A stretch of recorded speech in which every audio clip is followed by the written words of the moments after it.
You're listening to the Breakaway Wealth Podcast, the show that helps you build wealth faster, think outside the box, and break out of the herd. Here's your host, Jim Oliver. Welcome back, Breakaway Wealth. I'm your host, Jim Oliver, and with me today, my lovely wife, Roni Oliver. Welcome, babe. Thank you for having me. I'm happy you're here. This is kind of an introduction to you, to the audience, and Breakaway Wealth, and we are excited you're here.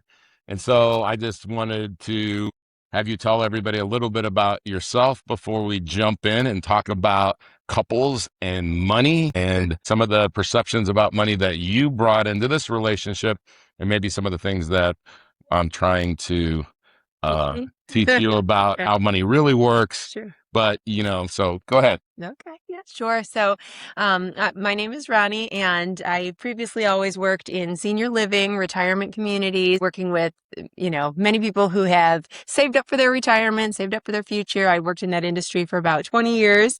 And in the last 5 years, I worked for a luxury high-rise developer with a luxury brand, and recently left that to join Jim and the team here. I'm excited to be part of all this, and I'm excited to support all the business and everything you do and save money the right way or handle money the right way going forward. Definitely, I've always been doing the traditional things, the 403B with a not-for-profit organization or a 401k with for-profit organizations.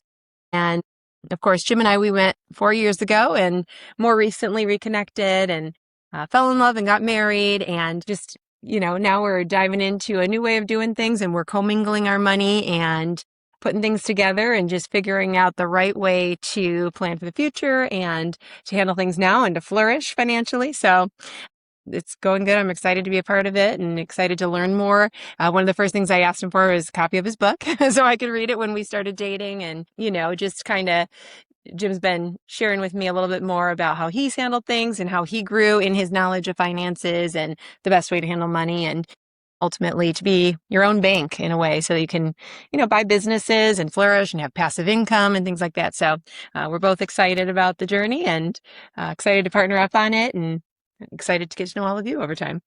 So let's just go back to the beginning, okay, about money. And like Roni said, we've done a lot in 100 and some days, and it was just kind of instant. It definitely was supernatural when we met, and we've shoved what most people would do in a year or so into 100 and whatever days, and we won't get into all of that, but we're just going to talk about the money for this episode. And so when you think about money, let's go back to, you were you were raised in the church. You went to church on Sunday, you went to church on Tuesday, on Wednesday, Sunday night. And so you thought, I want to follow the rules. Now, some people that are raised like that, they don't want to follow the rules, right? Right. But you were told with money, work hard, get a good job, save your money, right? And then someday you'll retire and you'll be in the tower just like all these other people that are, they start off in a house, then a condo, and then ultimately in assisted living of some sort, right? Right. And you were like, that's my life. Yep. Right? Right. But I got to do it the right way. Save enough for that, because senior living costs a lot of money, and all that. And you've seen it. You've seen the bad side of that too, I'm sure. Absolutely. Yep. So it kind of scares you. It does. A little bit. So we're always kind of fearful about money. I grew up without money. I was very poor, and I was like, always had the scarcity mindset about money. And I thought I had to hoard it, right? I didn't think that God would just flow more and more and more money to me as I needed it and wanted it. And he wanted to bless me, and I wanted to, bless other people. Let's start off with this 401k, this monster that in 1979, the government created. It wasn't really even supposed to be a retirement plan.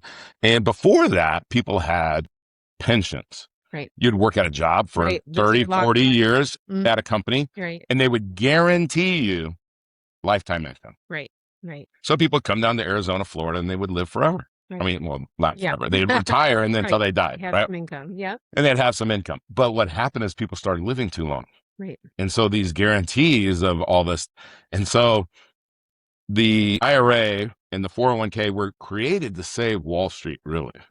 Okay. Wall Street was struggling. But so let's just ask the audience. Here's 3 questions. Okay. Roni already knows these questions. Just 3 questions, but it's going to reveal the truth about IRAs and 401ks and qualified plans of any kinds, 403Bs, all the different kinds. Okay. One, our taxes going up or down? Up. They're going up. And it's just math, right? And it's Medicare, Medicaid, Social Security, Right. and the debt. Yeah. Those four things will taxes have to go up. Doesn't matter who's in control or anything else.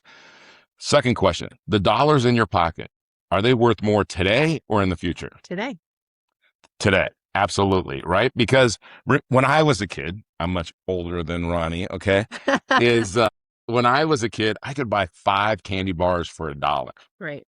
How many can you buy now? Zero. You can't buy one, right? We could buy 2 candy bars for $1. Okay. Well, now we're talking about how We're 15 years apart. Not terrible. Not terrible. For 61. Florida, that's about the same age. No, I'm just kidding. I'm just kidding. But last question. Mhm. If you're going to have to pay tax, would you rather pay tax on the seed or on the harvest? Definitely the seed. Definitely the seed. Now, 401ks, IRAs, they violate all of those questions that Roni just answered, that all of you at home just answered. They don't work, right? Because you're going to put good dollars in, dollars that are worth more today, to take out bad dollars in the future, right? So that's one. Yeah. Number two is the government doesn't tell you how much of it they're going to take. Right. Now, tell me what you would invest in if I told you, well, I can't tell you the income tax consequences of this. Yeah. Nothing. But you're putting money in this, 10% of your income, 5%. Mhm. My company matches. Okay, we'll do the math on that. There's on our community, Breakaway Wealth, there's a great course. It's a course about 401ks and the match. Mhm. Okay. There's a video on there. And we'll put it in the show notes for a link. Now, so that's one thing. Okay. Now, the other thing is, though, it's this idea of retirement. Right. Okay. So Moses, do you remember what book in the Bible it was where Moses said, okay, I'm done. I'm retired now. Right. Yep. He didn't. He didn't retire. Nobody retired. Obviously, Jesus didn't retire. Right. He's still here. Right. And how about anybody else in the Bible? David, did he retire? Right. No. Okay. So retirement, the definition of retirement from my mentor, R. Nelson Nash, is my favorite. To be taken out of service. True. Yeah. When do you want to be taken out of service? Right. Never. If you're doing what Never. you believe you're supposed to be Do you doing. ever not want to be a mom? Never. Someday. Do you ever not want to be a grandma someday? Right. Never. No, you want to. Right? Right. You are a grandma now. Yes. Now that I've inherited we granddaughter. count Rai as not really a grandchild because I raised her from 11 months to 17. She doesn't live with me anymore. She's living with her mom now, but she counts as a kid, really. She's kind of somewhere in between. Yeah. Officially a granddaughter, but definitely a kid. Definitely a kid. So anyway, if I was a professional golfer and I was getting paid millions of dollars a year to play golf, when would I want to retire? Right. Never. Never. Absolutely never. Yeah. So that's the thing, is God never designed us to retire. Right. I'm 61. I don't want to retire. Right. I just want to get healthier and healthier and healthier as I get older. And so that whole concept, so save money, that's a lie. Okay. So then compared to what? Everybody likes to say, well, Jim, don't do this, don't do that. You need your money in this. Yeah. But compared to what? Well, okay, Jim, don't put money in a 401k. Don't do this. So what do I do? You got to get it fluid. You got to get it rolling. Motion is a law of God. Right. If air doesn't flow in and out of our bodies, what happens? Die. We die. If Right. blood doesn't flow through our bodies, what happens? Die. If water doesn't flow, what happens? Absolutely. It die. becomes stagnant. Yep. And if money doesn't flow, Right. it dies. Yep. Okay. So have you ever met somebody? So Ronnie's from Geneva, Illinois. Illinois, Yeah. which is a little bit outside of Chicago for everybody that didn't know that. Sure, I yes. didn't. I haven't heard of Geneva, Illinois for some reason. And did you ever know somebody in town that just everything they touched turned to gold? Yeah. Yeah. I mean, it's like, well, that guy has a fence company, or he has a garage company, or he has this company. He does what with plastics? Right.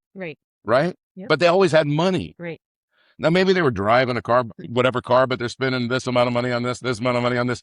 And the things that all the people that were saving for 401k and everything else that looked really important, like the fancy cars and all that, they didn't really care about that. Right.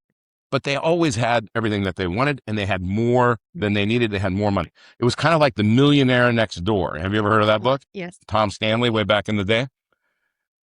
Those people understood somewhere along the line, but wealthy people have always known this. Wealthy people know this. They go from family to family to family. Now, here's my best example of that is John Rockefeller, right? John D. Rockefeller. He grew up very poor. Now, I wish I had this vision when I was a kid. I grew up very poor and I had vision. All I wanted was a house that was safe and big and like had more than one bathroom. My dreams were, I didn't dream big enough. Okay. But Rockefeller, he said, I'm going to be the richest man in the world. Now imagine that. Some people would call that arrogance, to be a poor kid saying, I'm going to be the richest man in the world. Yeah. But he did it. Yeah. Now, this is over 100 years ago. He write letters. Remember, like back in the day, Absolutely. and you got great handwriting. And so I know you've written letters, but like he would write letters. And there's a book called 38 Letters to My Son. And if you ever want to trick somebody, ask them how many letters there are, because there's 40. There's 2 bonus ones in the back. Okay. So when somebody says, well, there's 38, I read all of them. Well, no, you didn't read all of them, because if you got to the back and you didn't read the other 2, you're telling a fib. Okay. So in this book, one of the things he says is, my biggest hindrance, and you got to listen to this, my biggest hindrance to becoming the richest man in the world was the banks. Mm-hmm. Yep. Till I became the bank. He said, now I am the bank. Yep. And what does one of our cars say? What is the license plate? His license plate says "Be the bank." Okay, it's our license plate now.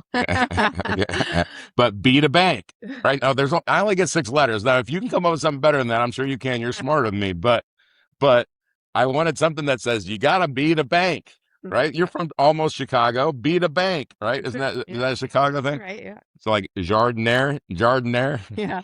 I can't. I love that. I do love it. I just can't say it. So, all right, that's the richest man in the world talking to his son, giving him the best advice he can give him. Right. Okay. So there's clues. Rich people leave clues. Right. Wealth leaves clues. Right. Now, okay. So let's talk about, well, Jim, what about how much money am I going to have in the bank then well, you're not going to have money in the bank. Right. Because money in the bank is doing what? Nothing. It's dying. Right. It's not moving. Right. Right. Now that means, well, Jim, you have that money loaned out. You have that money loaned out. I mean, like, what if they don't pay you back? What if this? That's called collateral. Banks do it every day. Right. What's the most profitable business in the world? The banking business. So why wouldn't we want to be in the banking business? Right. Yeah. For at least us. Right. Right. Because that means if we're not, somebody else is going to do the most profitable thing that they can do. And we're their host. Yep. They're the parasite. We're the host. Right. You want to be their host? No. I don't know. Okay. So we have to break away. Oh, wait a minute. That's what this is called. Break away wealth. So we have to break away from that system because we were told lies. Yeah. I was told lies. I was told the people in Palos Verdes were smarter than the people in Inglewood. They were luckier. Their families had money. In California, there's always somebody that looks like a bum, but he's got billions of dollars because his family did something 100 years ago. Yeah. Yeah. I wanted to be that guy. Yeah. I just wasn't. So, that's the thing is we have to break these chains, right? And we're getting ready to start a series, me, Nick Costco, and Kyle Reese, called the chains that you have to break to become free in your life. Yeah. And these are some of them. Yeah. All right. So what do we do? Now I just blew up everybody's 401k, blew up their savings account, blew up this. What do you do? Well, what do rich people do? I mean, I didn't know about money when I was a kid. Acquire businesses now. You acquire businesses. Or build one. Yeah. And cash flowing assets. Mm-hmm. Yep. Right? If somebody came to us tomorrow and said, hey, Roni, we have a retirement home. It's got 1,000 beds. I don't know if that's big or small. That'd be big. That'd be big. Yeah, that'd be big. Okay, 200 beds. That'd be big. Still big. That'd be kind of average, yeah. Average. Okay, yeah. 200 beds. But the community I was at, they had huge. They had 2,500 residents that lived there. Oh my gosh! 1,100 employees. The largest one in the country, right? The largest one in Florida, second largest in the United States. But that is an extra large. Extra large. Right. Okay.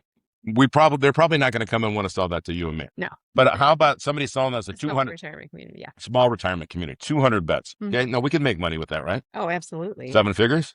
For sure. For sure. Okay. Now think about this. Okay. So somebody comes and says they want to sell that to us tomorrow. Yeah. Okay. So does it matter if we took all of our savings, okay, and put it in there, and we were going to make $1 million, $2 million a year, and you had somebody who's in their 30s, 40s, 50s they were going to run it for us for the next 20 years? Absolutely. Yeah. You make huge profits. We'd make huge profits. And would you care about what our balance said in our checking account? You wouldn't. Meaning that whole thing about the Go- fidelity thing, that number under your arm, that's a lie. Yeah. Okay? Because let's talk about the goal. Okay. So imagine this is a mountain right here. Okay. So we're going to, what's the goal? If this is the top of the mountain and we start here, what's the goal? Well, you'd think to get to the top, and now it's to get to the other side. All right. See, I trained her too good. Okay. Yeah. So everybody says, well, to climb the mountain is the goal is to get to the top of the mountain. All right. So I love to use this analogy. Did you know that more people die on the way down Yep. Mount Everest than on the way up? Yep.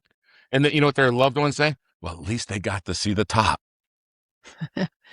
Whew. Okay. So if that's retirement, hey, at least he got to retire. I mean, he died 3 years later, but at least he got to retire. She got to retire. What? No. The goal is to get to the top of the mountain and down the mountain, however long God has us on this earth before we graduate, is and have plenty of money. And I mean plenty of money, not living in scarcity as we're coming down this mountain, Right. living in abundance. Do we want to give more or less money to our church, our kids, our grandkids as we get older? Right. Absolutely more. More. Right. Not like, hey, grandma and grandpa, they don't have a lot. So just don't ask them for anything, okay? How about grandma and grandpa going, hey, our assets keep building. Now, we live in Florida. A lot of retired people. Yeah. You know, people that have abundance? Yes. Yes. And you know, people that are like, no, we're not improving that at the club or the neighborhood. Right. Yeah. Yep. Because they're on a limited budget. Right. And they might be 20, 30 years into retirement. And that money's getting tight. Right. Right? I mean, we know people like that. Lots. Yeah. Right? So how do you want to be? It's not going up and down a mountain. It's going up and just keep going up. Right. Because if we're just building assets, so when we're 80 and you're 65, right? And one of our kids comes to us and says, we want to invest in a business. Right. Are we too old to do that? No. We could say, hey, by that time, Zach and whoever his wife is, right? They want to buy a business and do this and this and this. Okay, we're going to invest in you. Yep. And invest with you. And then our part of it just keeps building and building and building. Yep. And then when we graduate from this world, what happens to that money? Right. It's just going to keep going. It's going to keep going. Do we have to get rid of those companies? No. Some of them will fail. Some of them will succeed. Some of them will sell. I mean, it's fluid. Right. But the thing is that gives you a chance. What doesn't give you a chance is coming down this mountain. Right. And at Dominium Wealth, which Dominium means freedom and ownership. Yeah. I mean, it's biblical. Yep. It is biblical. Nothing in the Bible is not true. Right? Agreed? Agreed. Everything in the Bible is the truth. So that's what we have to follow. Yeah. Right? Whether you think it's just a great book written a long time ago, okay, or you think it's the word of God like we believe, regardless, it stood the test of time.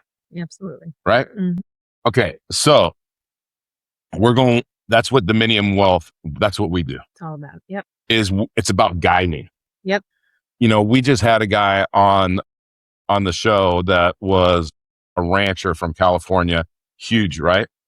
Huge advocate of IBC, right? Mm-hmm. I guarantee you, and this is Kyle and Nick's client, if I talk to him, and I've talked to him briefly, but if I talk to him and ask him, why'd you go with us? It'll be because of the experience and the way that we do things. Absolutely. Yeah. Okay. Because we aren't telling you that we know everything and that we're the greatest, blah, blah, blah, blah, blah, blah, blah. We're telling you, we're going to teach you, we're going to educate you. And then you do it. Yeah. Right. That's the one thing in this world. Yeah. Nobody's going to do it for you.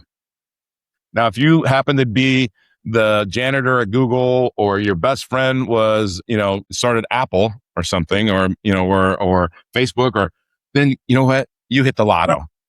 But most of us didn't hit the lotto. Right? I thought the people that lived in Palos Verdes hit the lotto. Maybe they did. Maybe it wasn't that great. But I know I did hit the lotto. I know I did. Okay? It took me 60 years to hit the lotto, but I did. Okay. Right. So when it comes to a partner, I hit the lotto. So, all right. So we've covered a lot of these things and money, but 100 and some days ago, did any of that, was that even in your No, purview? I wasn't thinking about that at all. I was just doing what, most employers do. They educate you to put your money away in the 401k. And they also talk about the match that they're going to, some benefit that they have, but they they kept that as well. Yeah. I learned real quickly. They kept it at a very small amount. So they don't match forever. They don't match that much. And I found that for multiple employers. But yeah, no, I was just on the same path that most people are on. And Right. Because they don't know any better. right. Okay. So one of the things that I ask everybody when they come on the show and I interview them, okay, is ask them 2 questions. And normally, and please forgive me, I give them a heads up before we start recording. And I didn't with you. No. Okay. So you have no idea to the questions I'm going to ask. What are Okay. you going to talk about? So the first question is, what's the best advice anybody's ever given you? You've told me a couple things your dad has said. Yeah. Well, my father, he's so wise. One of the things he always says, you can't start things off wrong and expect them to turn out right. That I wrote that in my Bible, and that I believe that. So let's think about that with money. Yep. You can't do the wrong things with money and hope they're going to come out right. You're right. Right. So we want to help you not do that. Right. Okay. That's great. What else have you seen that in your life where it's just made a difference? Well, the other quote doesn't necessarily have to do with money, but your word is your bond. You know, your word is your bond. You know, right? What you say. Yep. Absolutely. That's something I've always thought about too. Wrote that one down in my Bible too, the minute I heard it years and years ago. But I don't know. There's some things that, One of those, I can't, now I'm drawing a blank on the book, but it says like, show up on time and do what you say you're going to do. Right. That's kind of the thing, right? Yeah. How many times have you said, I'll do something and you really don't want to do it? Right. A lot. I do it. Yeah. I know. We have to do it, right? Yeah. We have to do it. Not that we're perfect. Thank God for his grace and forgiveness, but we have to, and so Lou Holtz, remember Lou Holtz, the coach of Notre Dame? She's not a sports. She doesn't like golf, but he's football. She doesn't even like football. Okay. That's more enjoyable than golf. Okay. There's still hope for this fall. No, just kidding. Okay. So Lou Holtz is famous famous football coach. And he said in every relationship, people want 3 things: trust, commitment, love. Okay. Trust, commitment, caring. He changed it at the end. I don't know why, but okay. Trust. Can I trust you? Right. Are you going to do what you say you're going to do? Do you have a commitment to do the right thing? Yep. And 3, do you love me? If we have that in every friendship, every business, every relationship we have, every romantic relationship we have, we got everything. It's everything we need. Right. Everything else will be fun. Yeah. Right. Do we have trust in God? We know God can't do the wrong thing. And we know he loves us. Right. Right. That is the model for that relationship. Right. So my point to that is that's great advice. Mm-hmm. Okay. Last question before we wrap this up. And we're going to do this more often. I hope you guys like it. Let us give us some feedback. Send us a email. You can send an email to both of us at jimoliver@dominium-wealth.com. But, when I was a kid, I never read a book in school. I hated school, as I've told you. I think I read most of, if not all of Mice and Men, but it's like this thick. I had to read that too. Yeah, I think everybody, And I think it's the only book that I actually read. Yeah. Right. But then when I was like 18 years old, I was at McDonald's, probably I wish it was the last time I was at McDonald's, is with this janitor from the gym that I was running. And so I got this advice from a janitor. I don't even know if it's true, but he said, if you read an hour a day for 6 weeks, after 6 weeks, you'll know more than 95% of people on the planet about that subject. I believe that. I do too. Yeah. So I started doing it. Yeah. Started reading an hour a day. Yeah. And I have so many books that I love, and we've talked about books. If God came down from heaven and only allowed you to retain the knowledge that you've received from one book, what would that book be? But before you answer, I know you would say the Bible. Can't say the Bible, something else. Or if you say the Bible, you can say the Bible and your favorite book in the Bible, and then you say another book. Well, I would say Proverbs is the book of wisdom. And I'm sure you all know, but the 31 chapters, there's one for every day of the month, and it never gets old. And it's, alive and fluid. And it's, you know how you get something different out of the Bible every time you read it? You read the same scripture over and over and over, but it just speaks to you differently. That's because it's alive. It's living and all of that. Other books, I can't. I don't know what's my other favorite book. Okay. Honestly, I don't. I always just read Christian books and self-help books, and a lot of those different pastors have. One though, a topic that I love. One pastor down here wrote a book about just being teachable, and that's something I really, I was sharing with Jim the other day. I find that he's teachable. I want to be teachable. I feel my son-in-law, our son-in-law are both really teachable people. And the topic of that book is something that I love. And I love that even if you apply it to finance here, you've got to be teachable. You can always learn. You can always grow. There's a lot of people out there who think they know everything. And we were chatting about this the other day. It's real hard to be around people who think they know everything or they aren't teachable. But if you remain teachable your entire life, I think that's really good. I can't say that's my favorite book, but I love that topic. That's called the arrival syndrome. Mm-hmm. Hey, you can't teach me anything about anything because I know everything about everything. Right. There's a lot of people like that. There are a lot of people like that out there, right? I love the Proverbs thing. That's a great reminder. And, there's so many books that I love. There's one we talked about too recently. I think it's called Crucial Conversations. Yeah. It really is good. If you ever struggle to have a hard conversation with somebody, and that could be about money, it could be about anything, but I can't recall exactly what the name of the book is, but how to handle crucial conversations. Or there's a book I think I read a while back called The Elephant in the Room or something, about something we're all thinking about, but nobody's saying it. Kind of similar to the Crucial Conversations. Yeah. I think those are helpful books too. I don't know the author's names. No, off the top of my head, we'll put it in the show notes. And but I found them to be good books. Yeah, no, those are great books. The thing is that every personal development book has its roots in the Bible. Right. Everything. Right. And it's amazing because if you read the Bible, and so then that kind of, I like those other books because they take something from the Bible, a basic principle, and they expand it, right? And they put it in today's world. Right. And so, but you gotta also remember where it came from. Right. So, well, this has been a great, kind of first episode. We'll do it again. All right. I hope. Yeah. I'm just kidding. I just, so many times for almost 40 years, I've been meeting with people and husbands and wives, and it's how you talk about money and how your philosophy on money and your values. But it's not just one person does it and the other person just goes along. Mm-hmm. Hey, you just handle the money.